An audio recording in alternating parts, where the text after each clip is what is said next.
여러분 모두 잘 아시겠지만 저는 지난 1년 동안 갑을 문제 해결이 가장 시급하다고 생각해서 최우선적으로 노력을 해왔습니다. 특히 오늘 말씀드린 하도급과 가맹 분야에서 공정한 거래 질서를 확립하고 중소기업, 소상공인들이 일한 만큼 제대로 보상을 받게 하는 것이 우리 경제가 당면한 양극화 문제와 복잡하게 얽혀있는 각종 중소상공인 문제를 풀어가는데 중요한 실마리가 될 거라고 생각을 합니다. 저희 공정위 그리고 문재인 정부의 목표는 확실하고 개혁에 대한 의지도 매우 강합니다. 중소기업 나아가 국민 여러분의 삶이 바뀔 수 있도록 저희 공정위부터 최선을 다하도록 하겠습니다. 최저임금 인상 결정 나고 나서 노사가 모두 불만을 표시했는데 네. 이 인상 폭이 적절하다고 보시는지 어떻게 보시는지.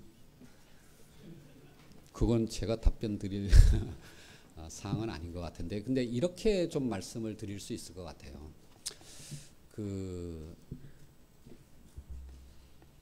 경제민주화 또는 특히 그 중에서도 재벌개혁이 한국 경제 질서의 개선과 발전을 위해서 매우 필요하다라고 하는 거에 대해서는 아마 우리 국민 대다수가 공감할 것입니다.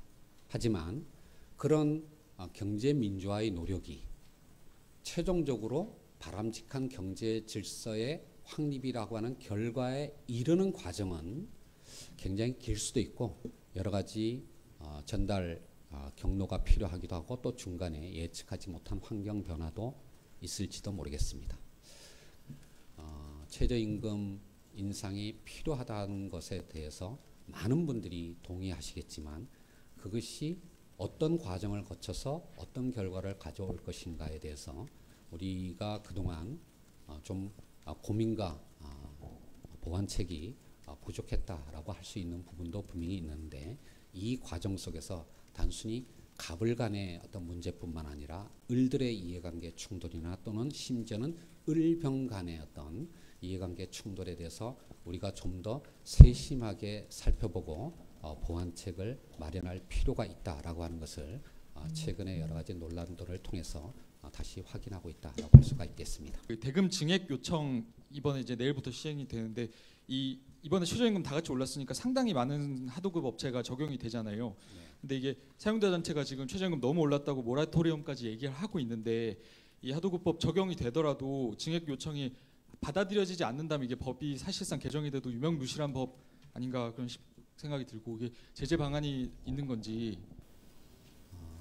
상생 협력의 방안으로 진행되었으면 하는 것이 저희 공정위의 바람입니다. 지금 뭐냐면 이번에 법령에 규정이 된 것은 최저임금이 인상된 경우 직접 또는 간접적으로 증액을 요청할 수 있는 권리를 부여한 것이고요. 그런 요청이 있을 때 원사업자가 협의에 응할 의무가 있음을 규정한 것입니다. 다만 이렇게 협의가 이루어졌을 때 얼마만큼 조정이 될 것이냐라고 하는 것은 당사자들 간의 어떤 협의를 통해서 적절한 수준으로 이루어져야지만 그것이 단기적으로나 중장기적으로 모두에게 바람직한 방향으로 기결될 거라고 생각을 합니다. 저희들이 정말 이 어떤 제도 개선 내용들이 현장에 제대로 전달이 되어서 그 을들이 이 권리들을 제대로 시행할 수 있도록 적극적으로 노력을 할 겁니다.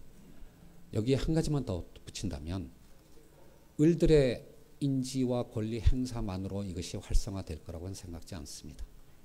갑들이 원사업자나 가맹본부가 적극적으로 이 제도의 취지를 이해하고 그리고 적극적으로 자발적으로 이런 성공 사례를 만들어낼 때 이것이 성과를 이루고 체감되어서 우리의 거래 관행 개선으로 이어질 거라고 생각을 합니다.